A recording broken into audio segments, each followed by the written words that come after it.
Welcome to biology class. Myself Neetu Sharma, your biology teacher. We are studying chapter 13, Why Do We Fall Ill, in which we have already studied about the infectious diseases, means of spread of infectious diseases and its tissue specific or organ specific manifestation. Today we are going to study about the sign and symptoms that help us to diagnose the particular kind of diseases. Let's we start. First of all, I am going to tell you about the symptoms. What are symptoms? Actually symptoms होते क्या हैं? कई बार हमारी body में जो abnormalities produce हो रही हैं, वो एबनॉर्मलिटीज हमें कैसे महसूस होंगी, कैसे हम पता करेंगे कि हमारी बॉडी के जो फंक्शंस हैं वो प्रॉपर नहीं हो रहे. तो हम कह सकते हैं symptoms are the indication of some, these are the indication of some abnormalities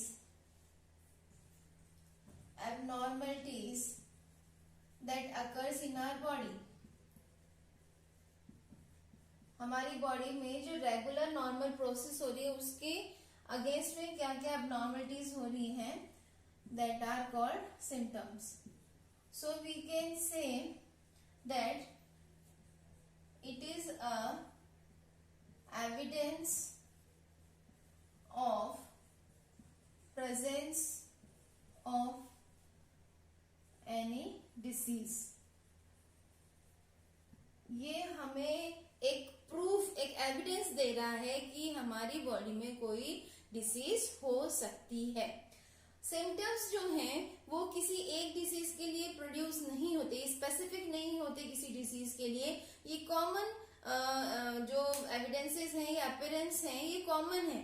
ठीक है, ये एक से ज्यादा डिसीजेस को इंडिकेट कर सकते हैं. For example, if someone is suffering from headache, तो हेडेक का मतलब यहाँ पे कोई पर्टिकुलर डिसीज नहीं है, सिर्फ ये एक इंडिकेशन है कि हमारी बॉडी में कुछ ना कुछ गड़बड़ हो रही है, कुछ एबनॉर्मलिटीज आ रही है जिसके कारण हमें हेडेक हो रहा है. तो हेडेक एक तरह से सिम्टम है, ना कि खुद एक डिसीज है. हेडेक जो है हाई ब्लड प्रेशर के कारण भी हो सकता है, स्टमक अपसेट होने के कारण भी हो सकता है, एसिडिटी के कारण भी हो सकता है, या फिर हमारे ब्रेन में कोई इन्फेक्शन हो रहा है, हमारे मसल्स में कोई दिक्कतें हो रही हैं, तो उसके कारण भी हमें हेडेक की प्रॉब्लम हो सकती है. तो इस तरह से कई डिसीजेस में हेडेक सिम्टम्स आ सकते हैं. ऐसे ही फीवर भी एक कॉमन इफेक्ट है किसी न किसी इन्फेक्शन का. और हम कैसे पता करेंगे कि ये जो हेडेक और फीवर हो रहा है ये किस डिसीज के लिए है? तो यहाँ पे हम सबसे पहले देखते हैं कि ये सिम्टम्स किस ऑर्गन में हो रहे हैं. ऑर्गन का हमें पता चल जाएगा, टिश्यू का हमें पता चल जाएगा कि किस टिश्यू में ये मैनिफेस्टेशन हो रहा है, किस टिश्यू में इस तरह के सिम्टम्स प्रोड्यूस हो रहे हैं. हमें खांसी आ रही है, ठीक है, या हमें ब्रीथलेसनेस हो रही है, हमारी सांस फूल रही है, अनकॉन्शियस से हो रहे हैं हम, ठीक है, हमें प्रॉब्लम हो रही है ब्रीदिंग करने में, तो इसका मतलब कहीं ना कहीं इन्फेक्शन हमारे लंग्स में प्रोड्यूस हो रहे हैं, हमारे लंग्स से रिलेटेड कोई ना कोई प्रॉब्लम है, या हमारे रेस्पिरेटरी ट्रैक्ट से रिलेटेड कोई ना कोई प्रॉब्लम है. तो ये सिम्टम्स को हम देखकर आइडिया लगा सकते हैं कि कहाँ पर किस ऑर्गन में प्रॉब्लम है, और फिर हम उस ऑर्गन स्पेसिफिक टेस्ट करवाएंगे इन सिम्टम्स को देखकर, और फिर आइडेंटिफाई करेंगे कि पर्टिकुलर काइंड ऑफ डिसीज क्या हो सकती है. तो ये जो आइडेंटिफिकेशन होता है बाय सीइंग सिम्टम्स, इसी आइडेंटिफिकेशन को हम कह रहे हैं साइंस. ठीक है, तो साइंस क्या है?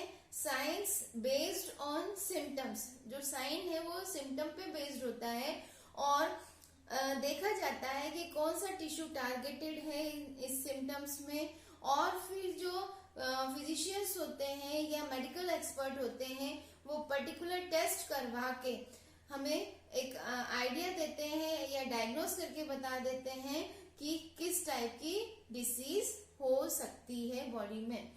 ठीक है, तो ये एक श्योर पॉइंट है, ये श्योर कंडीशन है साइन की, जो हमें बता रहा है कि पर्टिकुलर काइंड ऑफ डिसीज क्या हो सकती है फॉर डिफरेंट सिम्टम्स. तो हम साइन को, चलिए सिम्टम्स की बात कर रहे थे हम, तो सिम्टम्स में एक पॉइंट और नोट कर सकते हैं, symptoms are common for various diseases, ठीक है।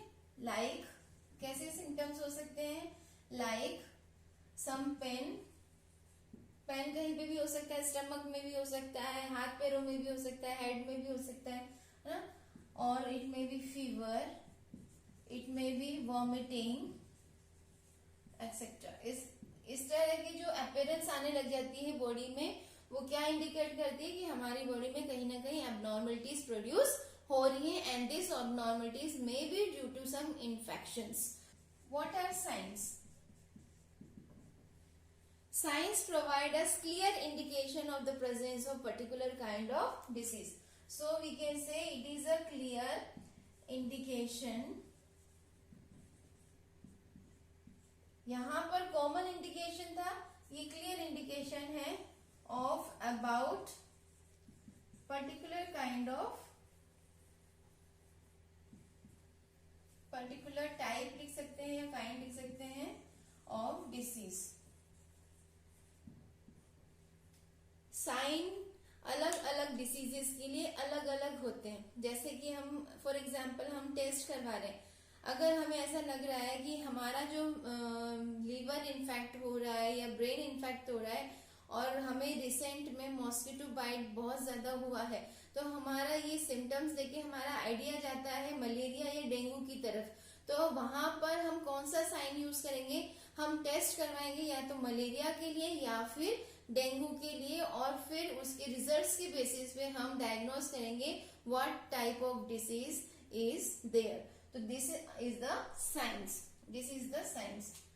Sign is specific to particular disease, sign is particular to specific disease.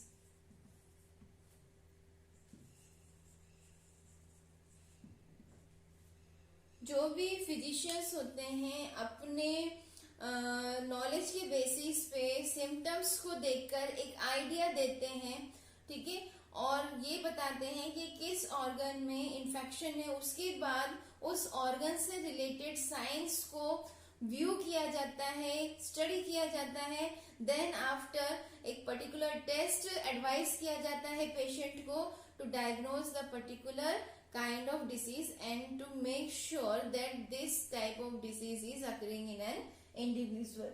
तो ये जो साइन होते हैं ये पर्टिकुलर डिसीज के लिए स्पेसिफिक होते हैं, जैसे कि अगर मलेरिया के सिम्टम्स आ रहे हैं और जो फिजिशियन है वो देख के बता रहा है कि इट में भी मलेरिया, तो वो मलेरिया के रिलेटेड टेस्ट एडवाइस करेगा पेशेंट को, ना कि किसी और डिसीजेस के, ठीक है। वो एक्सरे, लंग्स का एक्सरे कराने नहीं भेजेंगे या फिर जो ब्रेन है उसका एमआरआई कराने नहीं भेजेंगे, वो पर्टिकुलर मलेरिया का टेस्ट एडवाइस करेंगे ताकि पता चल सके कि particular kind of disease individual में प्रेजेंस है या नहीं है। तो all these are science.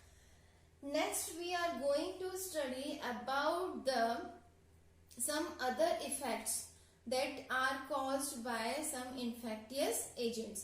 Symptoms तो जर्नल जो एविडेंसेस हैं प्रेजेंस की डिसीजेस की वो हमें दिख रहे हैं, पर कुछ अदर इफेक्ट्स भी होते हैं जो ये शो करते हैं कि there may be certain abnormalities. What are this other effects? ये जो अदर इफेक्ट्स हैं इनको हम कहते हैं इन्फ्लेमेशन, इनको हम कहते हैं इन्फ्लेमेशन।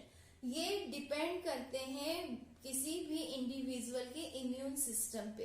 अब होता क्या है, सिम्टम्स के अलावा other than symptoms,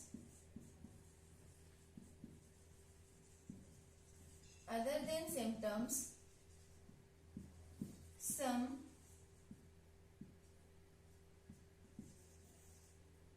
general effects are also shown by body। और ये जो जनरल इफेक्ट्स हैं ये कौन शो करवाएगा? ये हमारा इम्यून सिस्टम शो करवाएगा। हमारा जो इम्यून सिस्टम होता है, or immune system produce responses against infection। ठीक है, अब डिपेंड करता है कि पर्टिकुलर पर्सन का इम्यून सिस्टम कैसा है। अगर किसी का इम्यून सिस्टम वीक है तो यहाँ पर लोकल इफेक्ट्स जो हैं वो डेवलप नहीं होंगे, और किसी का इम्यून सिस्टम वेल डेवलप्ड है तो वो अदर सिम्टम्स को भी, अदर इफेक्ट्स को भी जनरेट कराकर और क्लियरली इंडिकेट करता है कि किस टाइप की डिसीजेस कहाँ पर हो सकती हैं। तो ये काम कैसे करता है, हमारा इम्यून सिस्टम वर्क कैसे करता है। When our body get infected, हमारी बॉडी में यदि कोई पैथोजन इंटर करता है और कोई पार्ट, चाहे वो टिश्यू हो चाहे वो ऑर्गन हो, इन्फेक्ट हो जाता है, तो हमारा जो इम्यून सिस्टम है वो एक्टिवेट हो जाएगा। और हमारा जब इम्यून सिस्टम एक्टिवेट होता है, इम्यून सिस्टम गेट्स एक्टिवेटेड, कब एक्टिवेट होता है, व्हेन देयर इज इन्फेक्शन, जब कहीं पर इन्फेक्शन हो। ठीक है, तो जैसे ही एक्टिवेट होगा ये क्या करेगा, ये group of cells recruited at the site of infection. Immune system क्या करेगा, कुछ सेल्स को जहां पर इन्फेक्शन हुआ है उस जगह पे जाके भेजने लगेगा। ठीक है, बहुत सारे सेल्स वहां पे जमा कर देगा हमारा इम्यून सिस्टम, और जब बहुत सारे सेल्स वहां पे जमा हो जाएंगे तो उस साइट में इन्फ्लेमेशन शो होने लग जाएगी। ठीक है, इन्फ्लेमेशन किस रूप में शो होगी, या तो स्वेलिंग के फॉर्म में, या रेडनेस अपीयर हो जाएगी और वो एरिया पेन करने लग जाएगा। ठीक है, तो जब ये सेल्स इन्फेक्टेड साइट पे पहुंचते हैं तो इट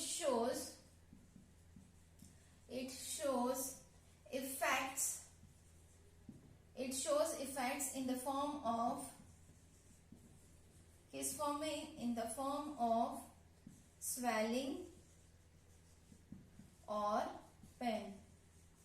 ठीक है, या तो उस एरिया में स्वेलिंग आ जाएगी या वो एरिया बहुत ज्यादा पेन करना शुरू कर देगा, दर्द होना शुरू हो जाएगा। तो इस तरह से कुछ अदर इफेक्ट्स भी प्रोड्यूस होने लग जाते हैं। ये जो प्रोसेस है जहां पर सेल्स को टारगेटेड साइट पर भेजा जाता है, ऐसी साइट पे भेजा जाता है जहां पे इन्फेक्शन हो, जहां पे पैथोजेंस की एंट्री हो गई हो, तो इस प्रोसेस को कहते हैं, ये जो प्रोसेस हो रही है, ठीक है, रिक्रूटमेंट की, group of cell recruited at the site of infection, इस प्रोसेस को बोलते हैं इन्फ्लेमेशन। ठीक है, और इन्फ्लेमेशन शो कैसे हो रहा है, बाय स्वेलिंग और पेन। ठीक है, इन्फ्लेमेशन कैसे पता चल रहा है कि किसी साइड पे इन्फ्लेमेशन हो रहा है, या तो वहां खूब सारे सेल्स इकट्ठे हो जाएंगे तो स्वेलिंग शो हो जाएगी, या फिर पेन होना शुरू हो जाएगा। तो ये हमारा इम्यून सिस्टम के कारण अदर इफेक्ट्स यहाँ पे शो होना शुरू हो गए। इसके अलावा कुछ जनरल इफेक्ट्स भी प्रोड्यूस होते हैं। इसके अलावा जनरल इफेक्ट्स जो प्रोड्यूस हो रहे हैं, they are in the form of fever. ठीक है, it is in the form of fever. बहुत कॉमन सा ये सिम्टम है, ज्यादातर जो इन्फेक्टियस डिसीजेस के सिम्टम है उसमें फीवर आपको बहुत जगह देखने को मिलेंगे। कई डिसीजेस में फीवर जो है एज अ सिम्टम शो होता है। फीवर अपने आप में कोई डिसीज नहीं है, but it is a symptom of particular kind of disease. Now we talk about the HIV infection. HIV infection,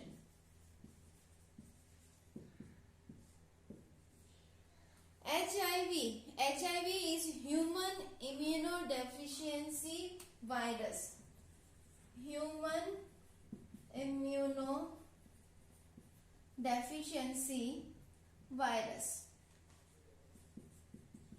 and it cause AIDS. It is a disease. It is a sexually transmitted disease. Sexual contact के कारण ये disease spread हो रही है और यहाँ पर जो पैथोजन है वो है वायरस जिसका नाम है HI, human immuno deficiency virus. Okay, ये वायरस कहाँ पे अटैक कर रहा है? ये वायरस अटैक करता है सीधे इम्यून सिस्टम पे. Attack on immune system. अभी हमने देखा था कि इम्यून सिस्टम सिम्टम्स प्रोवाइड कर रहा है, जर्नल इफेक्ट्स प्रोवाइड कर रहा है, और अगर ऐसी बीमारियां होने लगी, ऐसी डिसीज होने लगी जहाँ पे इम्यून सिस्टम पे ही वो अटैक कर रहा है, तो इम्यून सिस्टम फर्दर सिम्टम्स नहीं प्रोवाइड कर पाएगा और पैथोजेंस के अगेंस्ट में लड़ नहीं पाएगा. यहाँ पे वीक हो जाएगा वो. ठीक है, attack on immune system and weakens it. इसको वीक कर देता है. ठीक है, अब वीक करने के कारण क्या हो रहा है? Immune system becomes unable to fight against infections, और we can say infectious microbes. जो भी बाहर से माइक्रोब्स आ रहे हैं, पैथोजेंस आ रहे हैं, उसके अगेंस्ट में फाइट नहीं कर पाएगा क्योंकि ये वीक हो जाएगा. अब जब इस तरह की कंडीशन आती है तो मान लीजिए जो थोड़ा बहुत इन्फेक्शन हो रहा है या कॉमन नॉर्मल डिसीज हो रही है, in the absence of immune system वो कॉमन डिसीज की सीवियरिटी इंक्रीज हो जाएगी और ये एक सीवियर डिसीज में कन्वर्ट हो सकता है. तो मान लीजिए अगर इम्यून सिस्टम की वीकनेस हो रही है, इम्यून सिस्टम प्रॉपरली किसी की बॉडी में वर्क नहीं कर रहा है, तो क्या होगा? अगर उस व्यक्ति को कॉमन कोल्ड भी होता है, लो रिस्क का ये डिसीज है, जल्दी ठीक हो जाता है, 3-4 दिन में हमारी बॉडी खुद ही इम्यून सिस्टम की मदद से इसको ठीक कर लेती है. But due to weakening of immune system, ये जो कॉमन कोल्ड है ये हाई रिस्क डिसीज में कन्वर्ट हो जाता है. इसकी सीवियरिटी इंक्रीज हो जाएगी. सीवियरिटी यहाँ पे इंक्रीज हो जाएगी due to the lack of immune system, और ये कन्वर्ट हो सकता है न्यूमोनिया लाइक डिसीजेस में. और न्यूमोनिया जो है ये फेटल डिसीज है. It will lead to death of a patient. ठीक है, तो इस तरह से जो एड्स का वायरस है वो इम्यून सिस्टम को वीक करता है ताकि ह्यूमन की जो बॉडी है वो डिफरेंट इन्फेक्शंस के लिए ससेप्टेबल हो जाए, उस बॉडी में बहुत सारे इन्फेक्शंस आसानी से हो जाएं और यहाँ पर जो पेशेंट है उसकी डेथ दूसरी डिसीजेस की इन्फेक्शंस के कारण हो सकती है. तो यहाँ कह सकते हैं एड्स के कारण डेथ नहीं हो रही, बल्कि एड्स ने क्या कराया? इम्यून सिस्टम को वीक कराया, जिसके कारण जो बॉडी है वो दूसरे इन्फेक्शंस के लिए भी ससेप्टेबल हो गई है और इन दूसरे इन्फेक्शन की सीवियरिटी इंक्रीज होने के कारण एक पर्सन की डेथ हो सकती है. That's why we call this AIDS as a fatal disease. Principle of treatment मतलब होता है कि आप पर्टिकुलर डिसीज को कैसे ट्रीट कर सकते हो. अभी तक हम देखते आ रहे हैं कि जब कोई डिसीज होती है ड्यू टू सम इन्फेक्शंस, ठीक है, कोई माइक्रो ऑर्गेनिज्म जो इन्फेक्शन क्रिएट कर सकता है, या यूं कहेंगे जो पैथोजन है, यदि ये इन्फेक्शन क्रिएट करता है बॉडी में तो सबसे पहले सिम्टम्स को प्रोड्यूस करता है. तो सिम्टम्स में माइनर इफेक्ट्स प्रोड्यूस हो जाते हैं, जैसे पेन हो जाना, हेडेक हो जाना, वॉमिटिंग आ जाना, अनकॉन्शियसनेस हो जाना, ब्रीथलेसनेस हो जाना, फीवर हो जाना, ये सब सिम्टम्स हैं. ठीक है, और फिर ये सिम्टम्स सीवियरिटी की ओर इंडिकेशन करते हैं अगर प्रॉपर ट्रीटमेंट ना हो तो. ठीक है, तो पर्टिकुलर डिसीज किस माइक्रो ऑर्गेनिज्म से हो रही है वो अलग चीज है और उसके सिम्टम्स जो हैं वो अलग चीज है. तो जब हम किसी डिसीज की ट्रीटमेंट की बात करते हैं हम 2 वेज में इसका ट्रीटमेंट करते हैं और वही हमें स्टडी करना है प्रिंसिपल ऑफ ट्रीटमेंट में. तो it consist of 2 methods. First step is to reduce the effect of diseases, और वी कैन से डिसीज। ये जो इफेक्ट्स हैं डिसीज के, ये प्रोड्यूस हो रहे हैं इन द फॉर्म ऑफ सिम्टम्स। तो यहाँ पे जो फर्स्ट स्टेप है वो है सिम्टम्स को रिड्यूस करना। जैसे किसी को फीवर हो रहा है या पेन हो रहा है, तो हम उसके लिए प्राइमरी लेवल पे क्या ट्रीटमेंट दे सकते हैं वो इस मेथड में आएगा। ठीक है, क्या होता है डिसीज का पता या डिसीज का जो मैनिफेस्टेशन है वो किस ऑर्गन में कितने लेवल तक है, ये तो हमें प्रॉपर डायग्नोसिस और साइंस से पता चलेगा।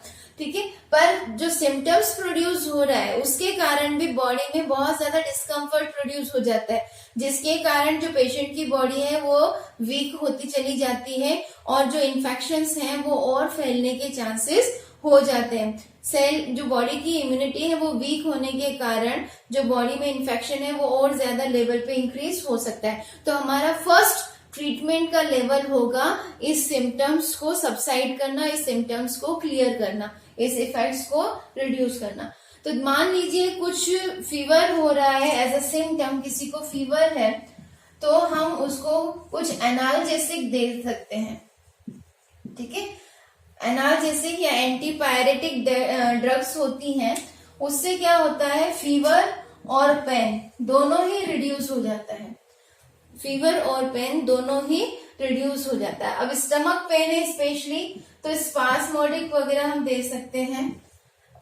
ठीक है, स्पास्मोडिक ये टैबलेट्स के टाइप्स होते हैं spasmodic, that is used for the stomach pain. इसी तरह से बहुत सारे डिफरेंट कैटेगरीज हैं टैबलेट्स की जो पर्टिकुलर सिम्टम्स के लिए यूज की जाती हैं। अब जैसे वॉमिटिंग आ रही है तो वॉमिटिंग के लिए अलग टैबलेट दी जाती है ताकि उसकी जो वॉमिटिंग है वो रुक जाए। फीवर के लिए दी जाती है ताकि बॉडी जो है इस फीवर को कंट्रोल करके फर्दर अपने आप इम्यून सिस्टम की मदद से कुछ हद तक अपनी बॉडी को सेव कर सके और डिसीज से रिकवर हो सके। तो फर्स्ट स्टेप में हम क्या ट्रीटमेंट दे रहे हैं, by using certain medicine like analgesic, spasmodic और like this we can reduce the effect of disease, that is symptoms. Okay, second step में क्या होगा, second step में होता है to kill the microbes of disease. अब ये तो सिम्टम्स है, जो फिजिशियन होते हैं वो सिम्टम्स की बेसिस पे साइंस एडवाइस करते हैं, टेस्ट एडवाइस करते हैं टू डायग्नोज द डिसीज, और डिसीज डायग्नोज होने के बाद हमें पता चल जाता है कि ये किस माइक्रो ऑर्गेनिज्म के कारण हो सकता है। तो यहाँ पर सेकंड स्टेप होती है उस माइक्रो ऑर्गेनिज्म को किल कराना ताकि डिसीज को कंप्लीटली रिकवर किया जा सके, ठीक किया जा सके। ठीक है, तो यहाँ पे माइक्रोब्स को किल हम दो तरीके से करवाते हैं। पहला तरीका होता है उनके द्वारा यूज होने वाले मेटाबॉलिक पाथवे को स्टॉप करना। ठीक है, स्टॉप और block metabolic pathways used by a group of microbes. हमने प्रीवियस सेशन में देखा था माइक्रोब्स को हमने डिफरेंट कैटेगरी में डिवाइड कर दिया था। Some are viruses, some are bacterias, fungi, protozoans. यहाँ पे हमने इनको ग्रुपिंग इसलिए की थी, इनको अलग अलग कैटेगरी में इसलिए रखा था क्योंकि इनके जो मेंबर्स हैं वो एक सेम टाइप का मेटाबॉलिक पाथवे यूज करते हैं टू इंक्रीज देयर प्रोगेनी। अपनी प्रोगेनी मतलब अपने नंबर को, अपने रिप्रोडक्शन करके अपनी स्पीसीज को इंक्रीज कराते हैं, और जब ये प्रोसेस करते हैं तो different kind of toxic material ये प्रोड्यूस करते हैं जो कि डिसीज कॉज करता है किसी भी लिविंग ऑर्गेनिजम्स में। ठीक है, तो मोस्टली बैक्टीरियल और वायरल इन्फेक्शंस हो जाते हैं इंडिविजुअल को। तो बैक्टीरिया जो है वो मेटाबॉलिक पाथवे यूज कर रहा है फॉर देयर एक्टिविटी। तो अगर हम किसी मेडिसिन के द्वारा इनके मेटाबॉलिक पाथवे को ब्लॉक कर दें, स्टॉप कर दें, तो फर्दर वो माइक्रो ऑर्गेनिज्म ग्रो नहीं कर पाएगा और फिर टारगेट स्पेसिफिक मेडिसिन देके हम उस पर्टिकुलर माइक्रो ऑर्गेनिज्म को किल करवा सकते हैं। तो नेक्स्ट स्टेप में हम क्या कर सकते हैं, किल दैट माइक्रोब्स। ठीक है, माइक्रोब की जो संख्या है वो इंक्रीज नहीं होगी क्योंकि मेटाबॉलिक पाथवे को हमने पहले ब्लॉक कर दिया, और जो कम अमाउंट का माइक्रोब होगा, कम नंबर में जो माइक्रोब होगा, वो आसानी से फिर मेडिसिन के द्वारा किल किया जा सकता है। ठीक है, यहाँ जो माइक्रोब्स हैं तो इनकी जो कैटेगरी है, इनके ग्रुप में जितने भी मेंबर होंगे वो सभी एक ही टाइप के मेडिसिन से इस अपना मेटाबॉलिक एक्टिविटी को स्टॉप कर सकते हैं, उनको हम किल कर सकते हैं। बट जो डिफरेंट काइंड ऑफ माइक्रोब्स है उनको हम सेम ट्रीटमेंट नहीं दे सकते क्योंकि उनका सेपरेट टाइप का मेटाबॉलिक पाथवे होगा। वायरस की बात करें तो वायरस के ट्रीटमेंट बहुत ज्यादा डिफिकल्ट हो जाता है क्योंकि वायरस का खुद का कोई मेटाबॉलिक पाथवे नहीं है, इसका खुद का कोई इस तरह का स्ट्रक्चर नहीं है। ये एक प्रोटीन कोट के अंदर एक जेनेटिक मटेरियल होता है जिसे कैप्सिड कहते हैं, और इसके अंदर डीएनए या आरएनए का स्ट्रैंड होता है जो कि होस्ट सेल में इनकॉर्पोरेट कर दिया जाता है वायरस के द्वारा, और होस्ट सेल की मेटाबॉलिक पाथवे को यूज करके ये अपने आप को रिप्रोड्यूस करता है। तो उससे क्या होता है, ये अपने आप को रिप्रोड्यूस तो कर लेता है पर नुकसान किसको करता है, ये होस्ट सेल को करता है। तो अगर हम कोई ट्रीटमेंट देते हैं वायरस को इनफेक्टिव बनाने के लिए या किल करने के लिए, तो कहीं ना कहीं हम उस होस्ट सेल को भी किल करना पड़ेगा। और अगर मान लीजिए ह्यूमन बॉडी में वायरस का इन्फेक्शन हो गया है, वायरस का अटैक हो गया है, तो वायरस हमारे सेल्स को यूज करेगा रिप्रोडक्शन के लिए, और अगर हम ऐसी ट्रीटमेंट देंगे तो हमारे सेल्स भी वायरस के साथ साथ डिस्ट्रॉय होंगे। तो वायरस का ट्रीटमेंट अदर माइक्रो ऑर्गेनिज्म की ट्रीटमेंट से थोड़ा सा डिफिकल्ट होता है। एक ब्रॉड कैटेगरी है मेडिसिन की जिसे हम कहते हैं एंटीबायोटिक्स। ये एंटीबायोटिक्स वर्क करता है against infection caused by bacteria. Bacterial infection के अगेंस्ट में बहुत अच्छा वर्क शो करता है, बट इट इज इनइफेक्टिव। ये इनइफेक्टिव है इन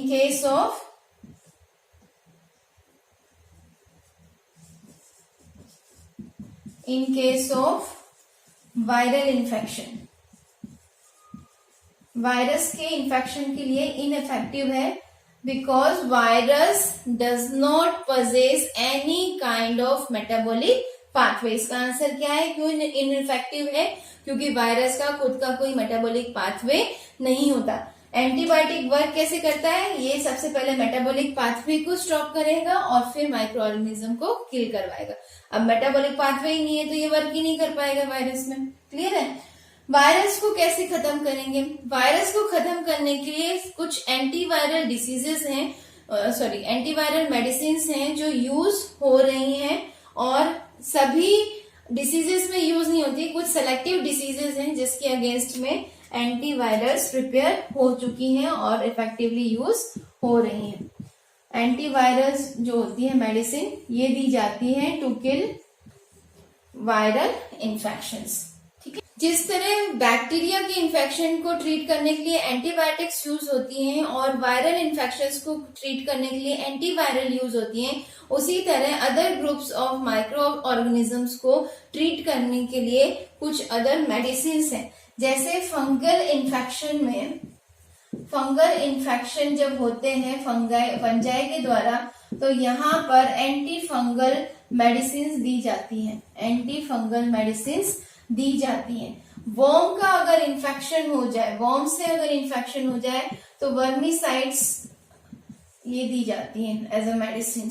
ठीक है, तो इस तरह से डिफरेंट मेडिसिन को यूज करके हम different sort of micro organisms को किल कर सकते हैं। तो इस दो तरीके को यूज करके हम किसी भी डिसीज का ट्रीटमेंट कर सकते हैं। तो आज के सेशन में बस इतना ही बच्चों। अगले सेशन में हम कंटिन्यू करेंगे प्रिवेंशन ऑफ डिसीजेस, क्या क्या हम टेक्निक और प्रिंसिपल यूज कर सकते हैं for the prevention of diseases. For today, thank you and goodbye.